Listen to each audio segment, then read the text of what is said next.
Hello, I will call the Madison Fire District regular meeting to order. All rise for the pledge, please. Pledge allegiance to the flag of the United States of America and to the republic for which it stands, one nation, under God, indivisible, with liberty and justice for all.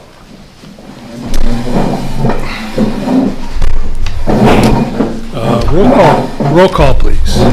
Mr. Adams.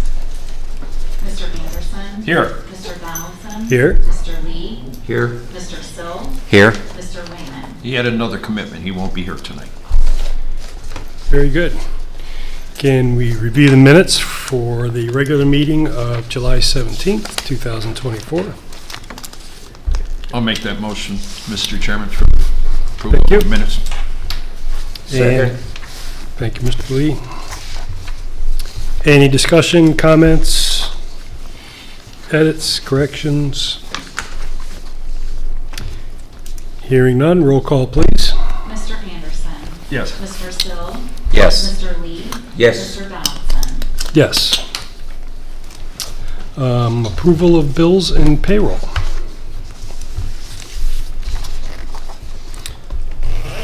I'll make that motion, Mr. Chairman.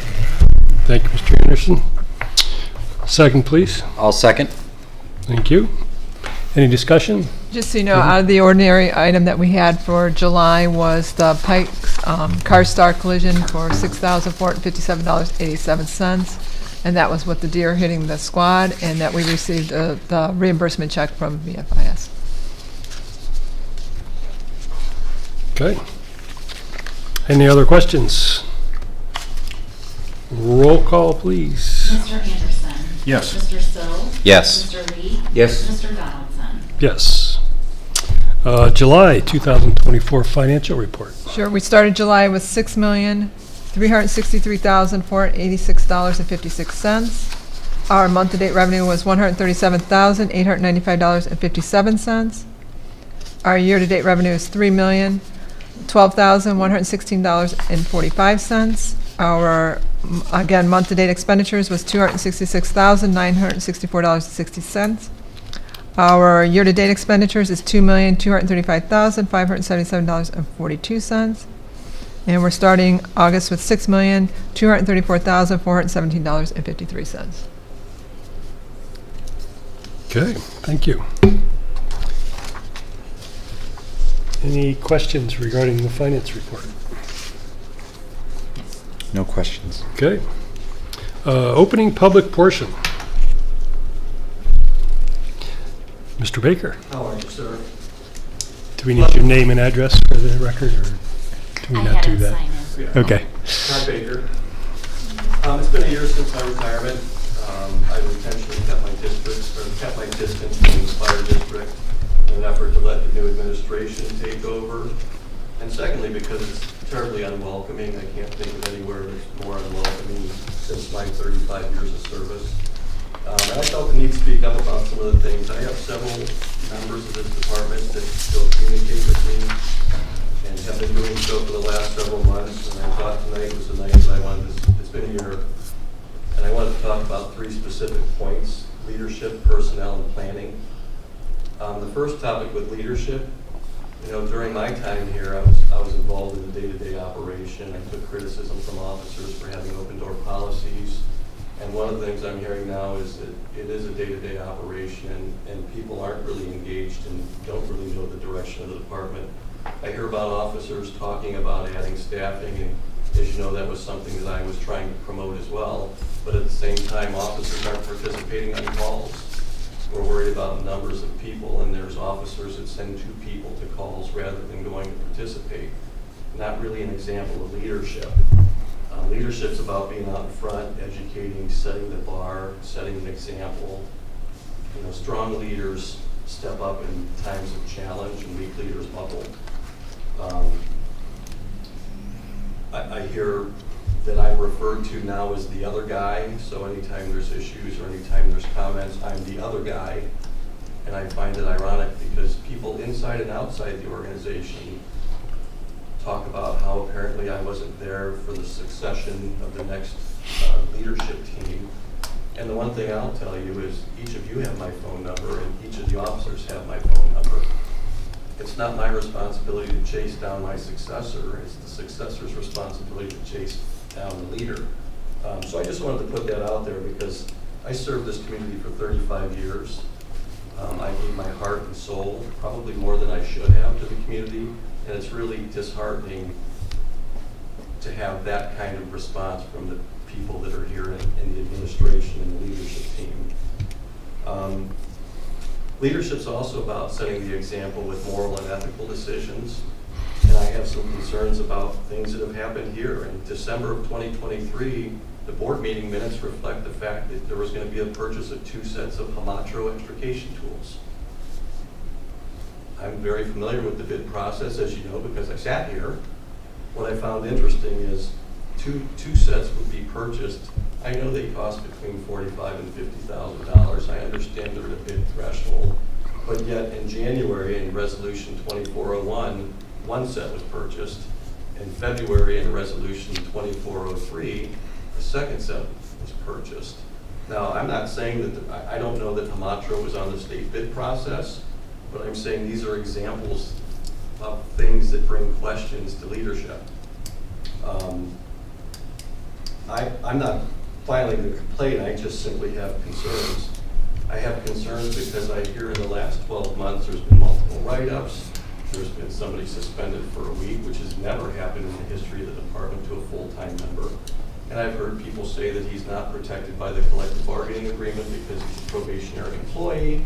However, in the employee's probationary handbook, it talks about how progressive discipline will be done lawfully and with consideration.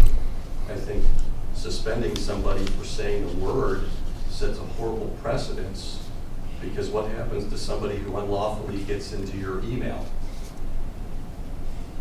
So I just kind of want to bring that up because I think there's some inconsistencies. In my 6 years, we had no grievances. In 1 year, we've had 2. There's been write-ups, there's been suspensions, there's been grievances. And I really think that that's something that probably ought to be looked at. I'm not sure who's driving the bus, but it doesn't look good. From a personnel standpoint, in the first 6 to 12 months, I tried to get you guys to recognize the value of employees. The most important asset in a fire department is the employees. It's not the equipment. And I know each of you heard me talk about that. Hiring a new young man, and in the first 2 or 3 months, that new young man is a $2, $3, or $4 million investment over the course of his career. Suspending somebody for spelling out a bad word in an effort to de-escalate a situation with a patient. Mr. Anderson, you are a police officer. De-escalation comes in various formats. The fact that somebody was suspended for a week, that at best is a teaching moment. I know that the goal is to try to get people to work here, but I can tell you that I travel all over, and the reputation is here. People have concerns about being here. In the past several months, I've heard people in the staff here talk about how they don't have an idea of what's going on. They're not included in a plan. They're just expected to come in day to day to day. Again, the full-time employee being suspended just shocks me. I'm aware of other write-ups where people have had teachable moments. Leadership is about setting an example and molding people. It's not about managing them. When you create an environment that appears hostile, you're going to create employees who are less productive. I'm also aware of an injury that happened, and we, in an unprecedented fashion, did things to employees that had never been done before. Again, I guess I'm trying to wonder what angle the fire district is coming from. If your greatest asset is the employee, then the goal should be to build them, not tear them down.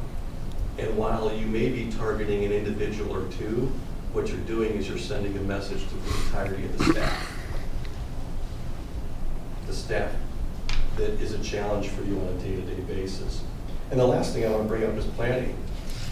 What's the plan in the future? There's $6 million today. As you guys know, I think in the next 2 years, I know there's relief with this building coming off the budget. but what's the plan to secure funding? I know at least when I was here, unless you miraculously pulled money out of somewhere, you're looking at deficit spending in the future. I reviewed board meeting minutes, there's not been a conversation about a levy. And we just had the new assessments come out, and how did that work for you? What do you think the challenge is going to be to try to secure funding? What we did is we actually added $100,000 a year to the budget by adding an employee with what appears to be no plans to secure funding further in the future.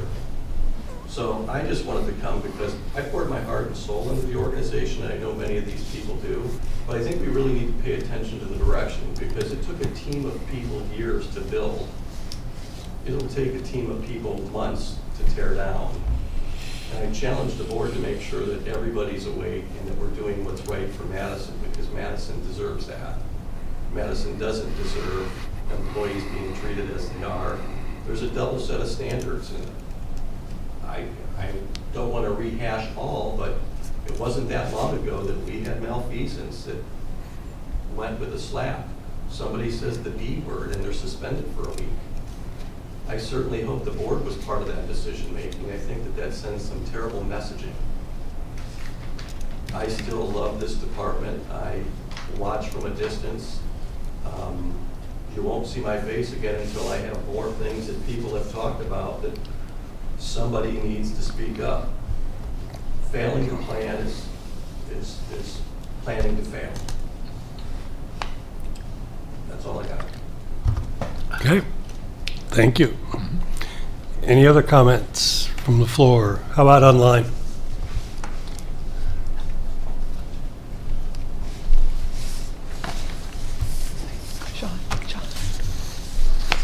Sean, any comments online? We'll come back. Yeah. Okay. Legal counsel. Just a couple of things to note. The board does have the evaluations for the chief's review. Under his contract, the board has to review his performance, so please get those into me, and that way they can be discussed at our next meeting. And then just to clarify, Resolution 24-18 in the new business section for the purchase of the ambulance, that's in reference to the motion that you guys approved to kind of get on the list. It's the same purchase. It's not an additional ambulance, but Joanne and I thought it prudent to actually have that in a resolution format just for ease of tracking, especially since it may be 3 years down the line that we're making that final payment for the ambulance. So it's just basically a matter of housekeeping, and it's tied to the other resolutions that she has on the agenda. So that's all I have at this time. Okay, thank you. Old business, relocation of one upcoming meeting, September or October. Assuming we're talking about holding it at Fire Station 2. Yeah. Okay. Is there a choice for September or October, or? It might be easier if we know that we're going to have an executive session to talk about the chief's review, and we have the other That's room true. here. It might be easier to do that in the September meeting and then plan for the October one to be at Station 2, but that's just my thoughts. I feel the same No, way. yeah, that makes sense. I'm out of town in October meeting, so we'll leave that up. I guess we'll decide that at the September meeting. Right. So, but it looks like I'm going to be out of town for the October meeting. So which meeting are you going to? Right now, we're just having it here in September as we normally are. Okay. Maybe October for Station 2. Correct. New business, Resolution 24-16. That's a Joanne motion. Joanne She motion? wants her Sure. resolution. This is a resolution authorizing the fiscal officer of Madison Fire District to transfer funds from the General Fund 1000 to the Miscellaneous Capital Project Fund 4901 and declaring an emergency.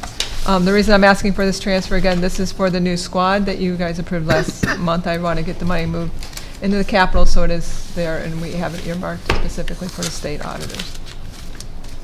Okay. Do we need a motion to suspend? Make that motion. Thank I'll you. second. Second, please. Thank you. Roll call, please, on the suspension. Mr. Sell. Yes. Mr. Lee. Yes. Mr. Donaldson. Yes. Mr. Anderson. Yes. And for passage. thank you. Second. I'll second that.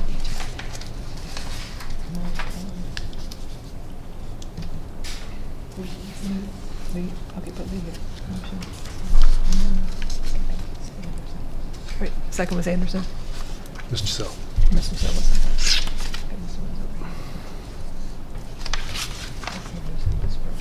She's not used to the suspension of rules. What's that? Normally, we don't do suspension of We rules. don't do but- suspensions? All Yes, right, we do. we can do the resolution. Yeah, that's all. Okay, so now go ahead and do roll call. Mr. Sell. Yes. Mr. Lee. Yes. Mr. Donaldson. Yes. Mr. Anderson. Yes. We'll get it fixed. All good? I'll help you do the next one. It's something different. Okay, Resolution 24-17.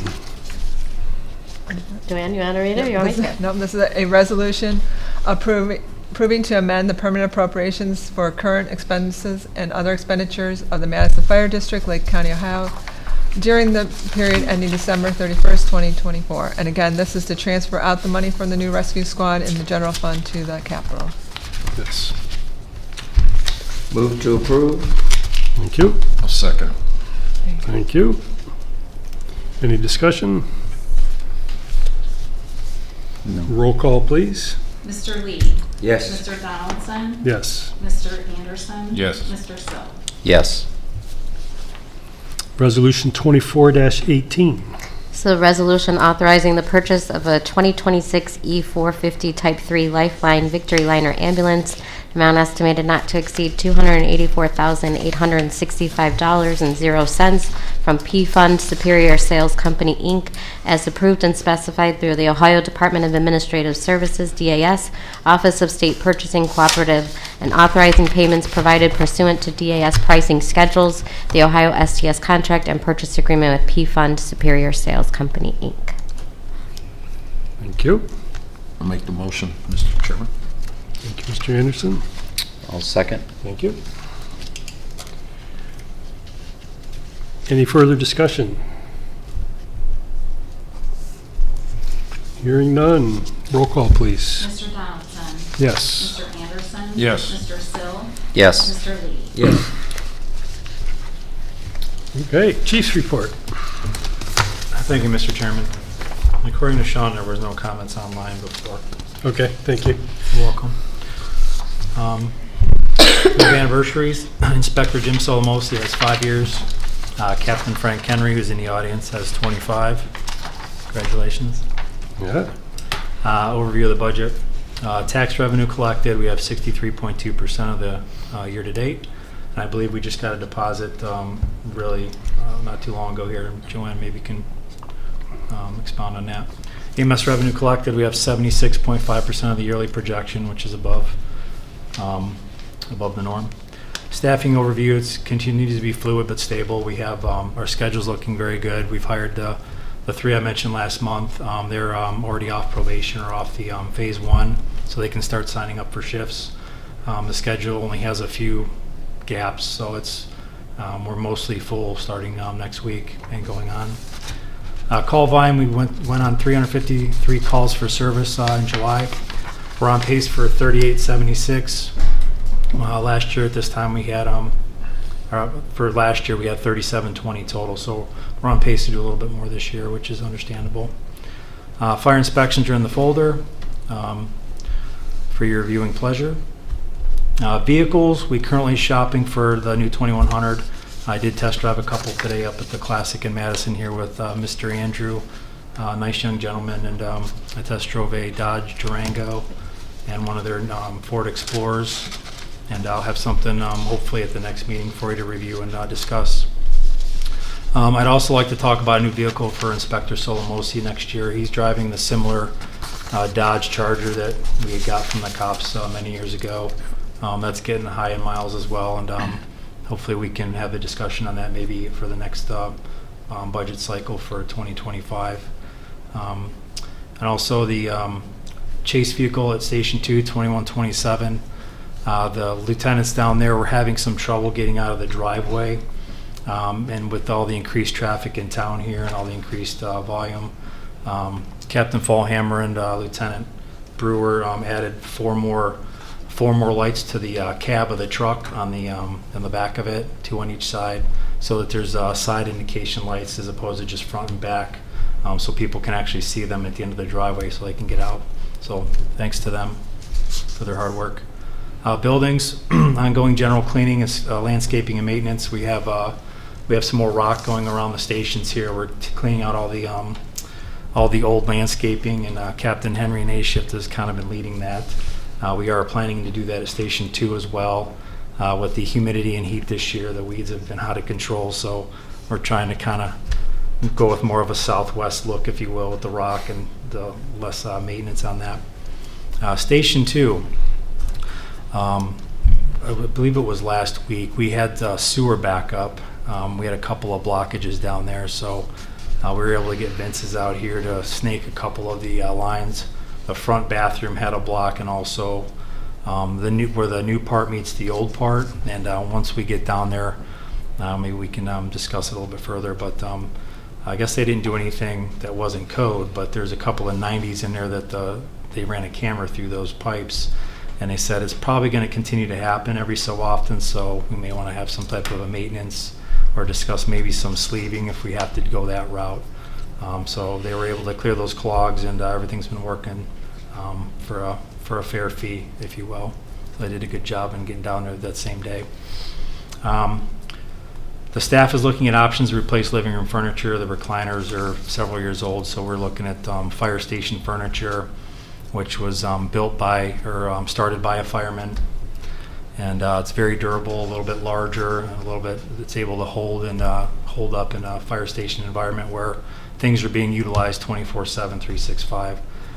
So those might be coming up before the board here soon for your viewing pleasure. And also we're viewing options for station security. We have some older cameras that we're using right now. We've been discussing options with Sean here in the audience or behind the camera here about a ubiquitous program that has a lot of buildable options and more storage, and can also identify threats with the built-in artificial intelligence or AI. Probably going to be a little more expensive, but we're going to try to make it fit both stations so that it's all under kind of one umbrella, and we can manage the security that way with the day and age we live in right now. Officer recommendation. We received new gloves and hoods that Captain Fallhammer wrote. It was a 5-to-1 match, so we had, I forget how many it was, so if you want to chime in, I believe it was 40 and 40. It was a pretty large number, enough to at least outfit the whole department, swap out the old stuff with the new ones, and they were starting to do that this week. So thanks to him for that. Him and Captain Sopko worked together on that.